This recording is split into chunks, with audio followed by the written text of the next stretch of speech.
The most common question I get from students is, how should I structure my campaigns? And the answer is always the same. It depends on your business, not on a template you found online, not on what worked for somebody in a different niche. And here, for example, three students with three completely different businesses, and they ask the same questions. And all of them follow the same logic. Let's start with the first one, a taxi company. Tanzil manages Google Ads for taxi and limo companies covering multiple towns and airports. He wanted to know how to structure when you're serving 4 different towns and 3 airports, like Heathrow, Gatwick, and Luton. And the answer is geographic campaigns at the airport level. You do campaign for each one of the airports. Within each campaign, we have ad groups by town. Town A to Heathrow, Town B to Heathrow. By the way, I don't know if I pronounce it correctly. Sorry for that. So it should sound like Heathrow, yeah? So Town A, Town B to Heathrow, it should be a different ad groups. Then one generic group for searches like airport taxi near me. And the reason you want campaigns per airport rather than per town is for the budget control. So Heathrow routes will get you 5 to 10 times the search volume of Luton routes. If they share a campaign, then Heathrow will just take the whole budget to itself, and the Luton will never get any impressions. So by separating campaigns, you give more control per destination, and you can shift the budget toward whatever makes more money for you. Tanzil also asked about dynamic keyword insertion. Big lead gen companies use it. Should he use it? No. Because dynamic keyword insertion makes sense where you managing hundreds of different locations and you need some kind of automation because you cannot handle everything manually. With just 4 towns and 3 airports, you can write specific ads, personalized ads for each route, and in this case, precision will beat the automation. Let's move on to question number 2, granular versus consolidated for low volume products. So Albon is restructuring an e-commerce account with around 30 low volume products. Should he go granular with one ad group per product or consolidate? And in 2026, the answer is consolidate. The era of SCAG or single keyword ad groups is over.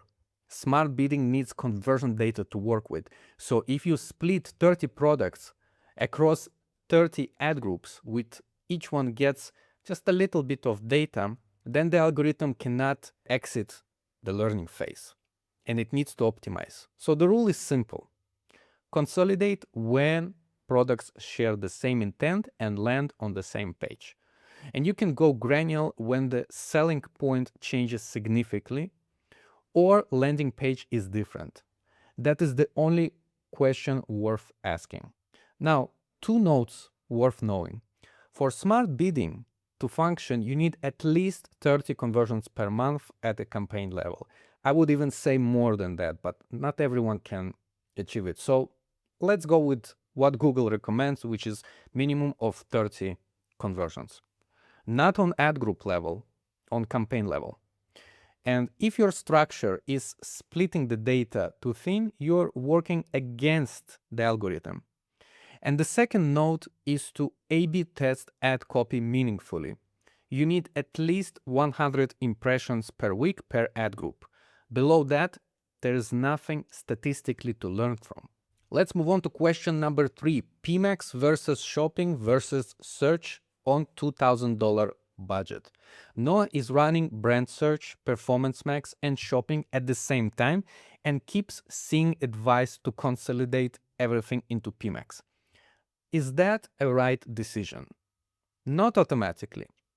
You should keep the brand search campaign separate always because this is your cheapest, highest intent converting traffic and you never want to lose control of it. But for shopping versus PMax, you need to check the last 30 days of data. Look at the return on ad spend, or ROAS, and conversion volume per campaign. And if both are contributing, keep both. If one is clearly winning, shift the budget toward it. But before doing anything else, check if PMax is cannibalizing your shopping campaign. To do that, go into your PMax asset group and see if their brand search terms are showing up in the search themes. If PMax is capturing traffic that should be going to shopping or a brand search, that is a structural problem to fix before you decide anything about consolidation. The advice to put everything into PMax campaign comes from Google.